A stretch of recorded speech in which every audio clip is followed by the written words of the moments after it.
Hello, everyone. I have had the time to explore Lost Ark, and I'm ready to give my thoughts on it.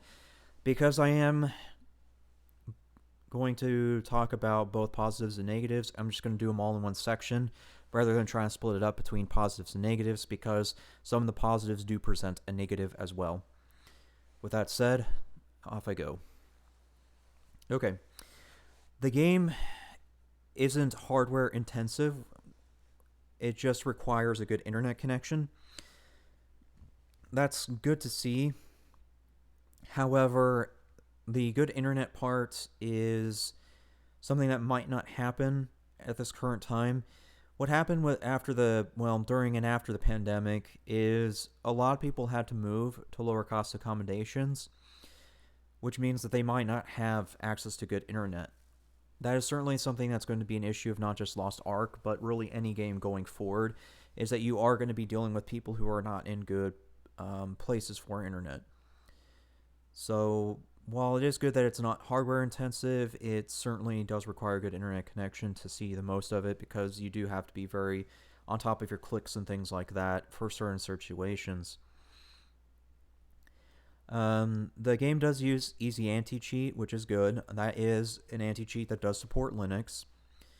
It's very easy to turn on, but as far as I can see, either it's not turned on right now or there's just some sort of difficulty on the Linux end. Whatever the case may be, as soon as it gets fixed, I'm sure that this will be a fine game on Linux, so that's good to see. I would say that the approach to this MMO is certainly different than other MMOs in terms of mechanics and things like that, which can be good and bad. It's bad in that there are certainly things that aren't easy to understand, like the engraving system, for example. When I started out, the engraving system was very confusing to me, even with the tutorial. I had to go onto YouTube to understand the whole engraving process. The other thing that didn't really make sense to me on the crafting front was, where do I craft once I've collected the raw resources, and that took me a while to figure out as well. So, while there's certainly an interesting crafting system in place, it's just not very easy to understand. Some classes are fun to play, but they also have um, either a high learning curve or require you to press keys really quickly, like Gunslinger. That does require you to press keys really quickly to see it at its best. So while the classes are certainly interesting, they do have their issues as well, just like the crafting system.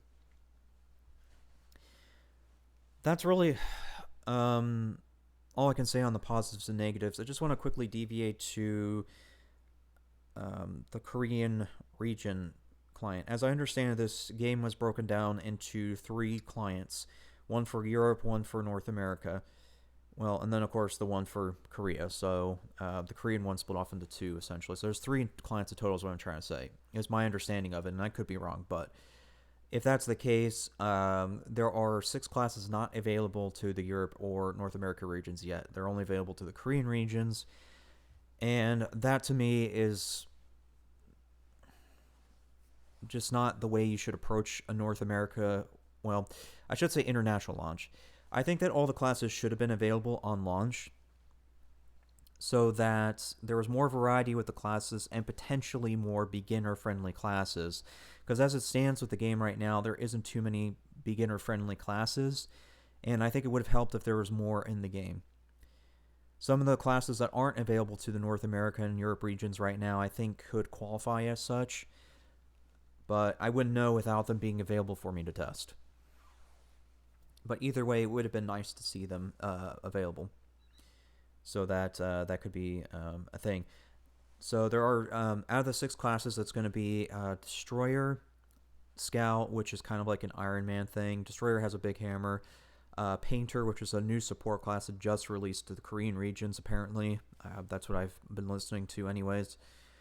Then you have other classes like Spearmaster, which really should be called Polearm Master, because the Naginata is not a spear, it's a polearm, but whatever.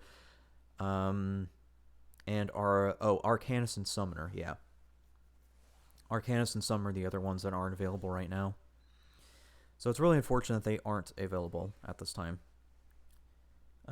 Hopefully they become available soon. If it's going to be a couple months wait, then I would put that down as a negative for this game. While on the classes, I just want to deviate real quickly into a little rant about Paladins. They are in every MMO, which is fine if I get it. Games that have like a religious or spiritual type of story element to it, you're going to see a Paladin. Completely understandable. I get it. What's a problem to me, though, is how copy and paste the Paladin is. In every MMO I've seen, Paladins have always had heavy armor, just like every other warrior. Lost Ark is no exception to that. I don't like to see that. I really don't. I would like to see a fresh take on the Paladin, and I think that they could take inspiration from history. If you look back at history, Crusaders most commonly wore a full helm with chainmail. That is usually what they wore, although there were certain exceptions, depending on the period you're talking about, money available, and things like that. There were actually Crusaders or Holy Warriors, however you wish to word it, that did indeed wear things other than chainmail, but they were usually something like gambesons or brigadines, because brigadines and gambesons were considered the cheap armor of the time, at least when you compare it to, say, full plate mail or even half plate mail. Those two types of armor were certainly very easy to purchase, even on a very small budget. Brigadines especially were very easy to maintain as well, is what I read in history. Somebody who's more up to date with history can let me know about that. Let me just tab over real quickly.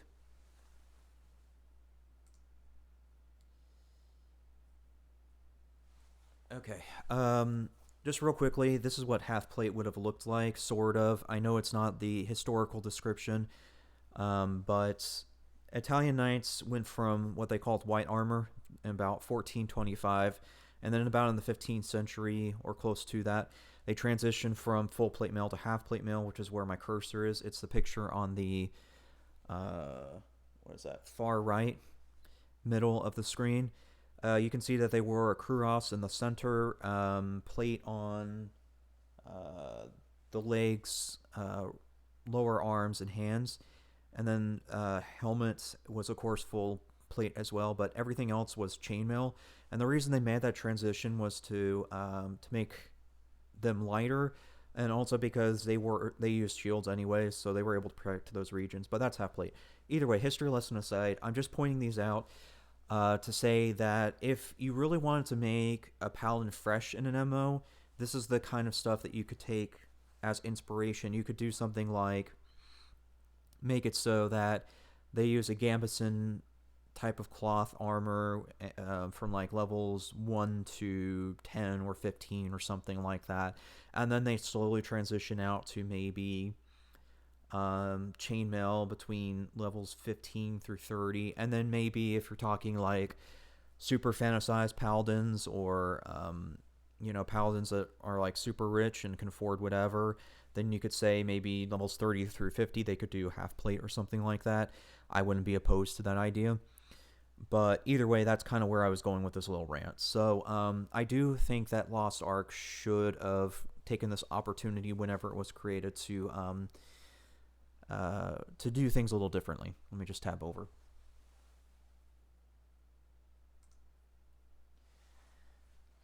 Last thing I can really say on the whole Lost Ark topic, it's not one that bothers me, but I do understand that it is bothering a lot of people, and there's certainly been memes about the whole thing.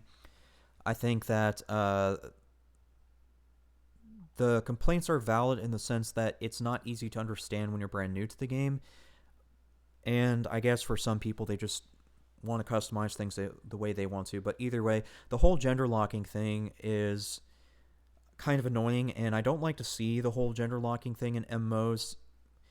Not that it bothers me, but just because I know that other people prefer to customize, and it just kind of seems wrong to me. I mean, if you look back at history, again, if you want to use this as a reference point to help you create a game, women in all sorts of cultures did fight. I mean, not just the Vikings, but even 14th century women from England actually did get involved in wars as well.